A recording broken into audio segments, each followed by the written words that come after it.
जिस उम्र में ज्यादातर खिलाड़ी बड़े मंच का सपना देखते हैं, उस उम्र में इंडिया के यूथ सेंसेशन वैभव सूर्यवंशी ने ऐसा तूफान मचाया कि दुनिया भर के क्रिकेट एक्सपर्ट्स हैरान रह गए हैं। वनडे क्रिकेट में सबसे तेज 50 महज 11 गेंदों में। श्रीलंका एक गेंदबाज समझ ही नहीं पाए कि उनके साथ क्या हो रहा है। मैदान पर चौकों छक्कों की ऐसी बरसात हुई कि स्कोर बोर्ड भी थक गया, लेकिन वैभव का बल्ला नहीं रुका। क्या भारत को मिल गया है अगला सुपरस्टार? क्या ये युवा बल्लेबाज आने वाले वर्षों में विश्व क्रिकेट पर राज करने वाला है?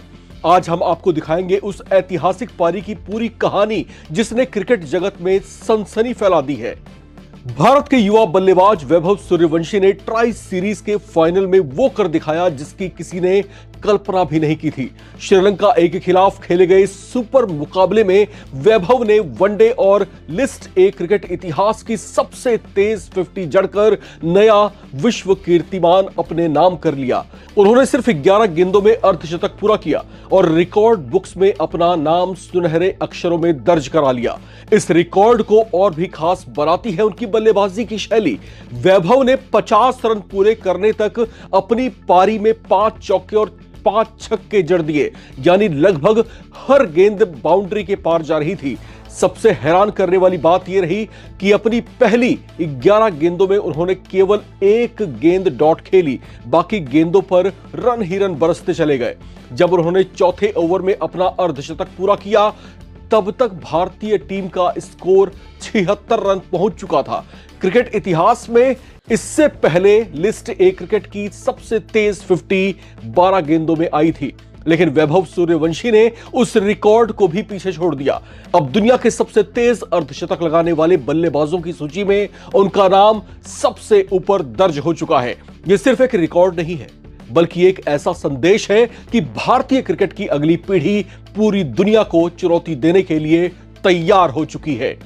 सबसे दिलचस्प बात यह है कि इस ट्राई सीरीज में वैभव सूर्यवंशी से काफी उम्मीदें थी, लेकिन शुरुआती 4 मुकाबलों में वो कोई अर्धशतक भी नहीं लगा पाए थे। उनका स्कोर 14, 44, 21 और 38 रन पर ही सिमट कर रह गए थे। आलोचक सवाल उठा रहे थे कि क्या वो अपने बड़े मुकाबलों में दबाव संभाल पाएंगे, लेकिन फाइनल आते आते वैभव ने ऐसा जवाब दिया कि सभी आलोचकों की आवाजें शांत हो गई। फाइनल जैसे बड़े मंच पर उन्होंने शुरुआत से ही आक्रामक रुख बनाए रखा। श्रीलंकाई गेंदबाजों पर ऐसा हमला बोला कि फील्डिंग कप्तान बार बार अपनी रणनीति बदलते रह गए, लेकिन कोई भी योजना काम नहीं कर रही थी। मैदान के हर कोने में गेंद जा रही थी, कभी कवर ड्राइव, कभी पुल शॉट, कभी लॉन्ग ऑन के ऊपर छक्का, कभी पॉइंट के ऊपर से चौका। ऐसा लग रहा था जैसे वैभव किसी वीडियो गेम मोड में बल्लेबाजी कर रहे हों।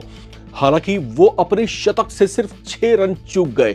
9वें ओवर में जब उनका विकेट गिरा, तब तक भारतीय टीम का स्कोर 8.5 ओवर में 132 रन के पार पहुंच चुका था। वैभव ने मात्र 29 गेंदों में 94 रन की विस्फोटक पारी खेली। उनकी स्ट्राइक रेट 300 से भी ऊपर रही। यह आंकड़ा बताता है कि उन्होंने श्रीलंका ए के गेंदबाजों की किस तरीके से धज्जियां उड़ाई, कैसे उनकी पिटाई कर डाली। लेकिन यहां एक दिलचस्प संयोग यह भी देखने को मिला कि अगर आईपीएल 2026 और हालिया पारियों को जोड़कर देखा जाए तो यह लगातार तीसरी बार है जब वैभव सूर्यवंशी नर्वस 19 का शिकार हुए हैं।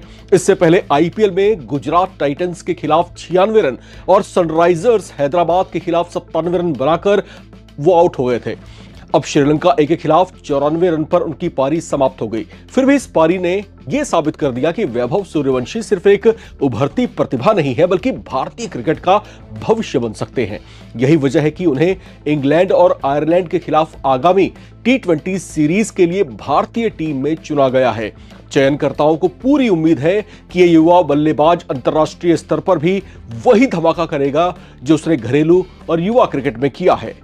अब पूरे क्रिकेट जगत की निगाहें वैभव सूर्यवंशी पर टिकी हुई हैं। क्या वो भारतीय टीम में अपनी जगह पक्की कर पाएंगे? क्या वो अगला बड़ा क्रिकेट सुपरस्टार बनने जा रहे हैं? और सबसे बड़ा सवाल, क्या भविष्य में कोई बल्लेबाज 11 गेंदों वाली इस रिकॉर्ड 50 को जो है तोड़ पाएगा? वो डायलॉग तो सुना होगा ना, डोंट एंग्री मी। वो वैभव सूर्यवंशी पर पूरा जचता है कि गुस्सा दिलाओगे तो भाई बहुत बुरी मार खाओगे। जवाब ये बल्ले से देते हैं और इस कदर बल्ले से पिटाई करते हैं कि गेंदबाज अपनी लाइन लेंथ भूल जाता है। इतना ही नहीं, टीम के बाकी खिलाड़ी हाथ पे हाथ रख के ना सिर्फ तमाशा देखते हैं।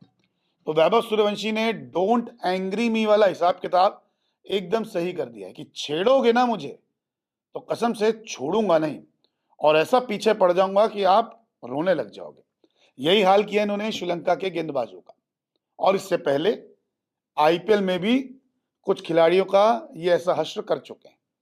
दरअसल श्रीलंका के खिलाफ ट्राई सीरीज के फाइनल मुकाबले में जो इंडिया ए और श्रीलंका ए का चल रहा है, उसमें बनाए 94 रन वैभव सूर्यवंशी ने। कमाल की बल्लेबाजी की, सबसे तेज हाफ सेंचुरी लगा दी लिस्ट ए में। हर कोई देखता रह गया। उन सब सवालों को शांत कर दी जो कह रहा था कि वैभव सूर्यवंशी को जल्दी सिलेक्ट कर लिया गया इंडिया के लिए, क्योंकि शुरुआती मैचेस में फ्लॉप थे, लेकिन फाइनल में कर दिया बेहाल श्रीलंका के खिलाड़ियों को। लेकिन गुस्सा कब कब दिलाया गया और क्या कुछ हुआ, वो एक एक करके आपको मैं पूरी कहानी समझा देता हूं। दरअसल श्रीलंका ए के खिलाफ सुपर ओवर के बाद हुई थी लड़ाई, आपको याद होगा। सूर्यवंशी और श्रीलंका प्लेयर्स के बीच में धक्का मुक्की हुई और फाइनल में उस धक्का मुक्की का जवाब सूर्यवंशी ने दे दिया। श्रीलंका ए के खिलाफ 29 गेंदों पर 94 रन ठोक दिए। अपनी पारी में 10 चौके और 8 छक्के लगाए। 11 गेंदों पर लिस्ट ए की एक सबसे तेज हाफ सेंचुरी भी लगा दी। अब ये तो थी बात श्रीलंका तक की कि ट्राई सीरीज के सुपर ओवर मैच में जब लड़ाई हुई उसके बाद क्या हाल किया श्रीलंका के गेंदबाजों का वैभव सूर्यवंशी ने, यानी कि छेड़ोगे तो छोड़ूंगा नहीं, और वही बात डोंट एंग्री मी, गुस्सा मत दिलाना भाई। और गुस्सा दिलाया तो देखो क्या हाल कर दिया। एक वक्त में ना प्रोजेक्टेड स्कोर भी 900 का आ गया था जब ये रन मार रहे थे। 8 ओवर के करीब इन लोगों ने 130 के पार स्कोर लगा दिया। अब सोचिए कितनी भयंकर पिटाई की होगी। तो ये तो थी इंडिया ए तक की। अब आ जाते हैं आईपीएल पर। आईपीएल में भी कुछ ऐसा हुआ है कि जिसने वैभव सूर्यवंशी को छेड़ा है, फिर तो वैभव सूर्यवंशी से वो बच नहीं पाया, ना ही उसकी टीम बच पाई। अब हुआ कुछ ऐसा आईपीएल में कि आईपीएल में एसआरएच के गेंदबाज ने वैभव सूर्यवंशी को गुस्सा दिलाया था, आंख दिखाई थी, और लीग मैच में प्रफुल्ल हिंगे नाम के खिलाड़ी आए थे जिन्होंने सूर्यवंशी को 0 पर आउट कर दिया था। प्रफुल्ल ने आउट के बाद सूर्यवंशी को चिढ़ाया, करते ना यस ये मैंने आउट कर दिया इस तरीके से, और ये बाद में कहा, बयान दिया कि मुझे पता था छोटी पे वो आउट हो जाएगा, यानी कि छोटी गेंद डालूंगा तो आउट हो जाएगा। तो यहां तक मैटर ठीक था। फिर अगला मैच हुआ एसआरएच और राजस्थान रॉयल्स का। उसमें वैभव सूर्यवंशी ने 37 गेंदों पर 103 रन बना दिए। मामला शांत। प्रफुल्ल हिंगे थोड़ा शोर शराबा कर रहे थे। 9 गेंदों पर 35 रन जड़े वैभव सूर्यवंशी ने, 5 छक्के और 1 चौका। 5 छक्के तो बैक टू बैक थे, एक डॉट हो गई थी पहली गेंद, उसके बाद 5 गेंदों पर छक्का, तो चुप करा दिया वहां पे प्रफुल्ल हिंगे को। जिसने आग दिखाई उसकी अकड़ भी खत्म कर दी। उसके बाद एलिमिनेटर मैच में भी एसआरएच का सामना हुआ राजस्थान रॉयल्स से। जनाब सूर्यवंशी ने 29 गेंदों पर 97 रन बना दिए। यहां तक कि पूरी एसआरएच बॉलिंग लाइनअप को तहस नहस कर दिया, धज्जियां उड़ा दी। पैट कमिंस हो या सकेब हो या फिर प्रफुल्ल हिंगे, आंदो जो भी सामने आया, मैदान के बाहर पहुंचा दी गेंद और चुप करवा दिया। तो जब जब सूर्यवंशी को छेड़ा है, इस खिलाड़ी ने छोड़ा नहीं है, और अब इन्होंने सच कर दिया है, चुप हूं शांत हूं तो ठीक है, लेकिन अगर छेड़ोगे तो विकराल रूप देखने को मिल जाएगा, रौद्र रूप देखने को मिल जाएगा, फिर ऐसी कुटाई होगी कि सपने में आएंगे। तो डोंट एंग्री मी जो एक डायलॉग था ना, वो इस वक्त सूर्यवंशी पर एकदम सटीक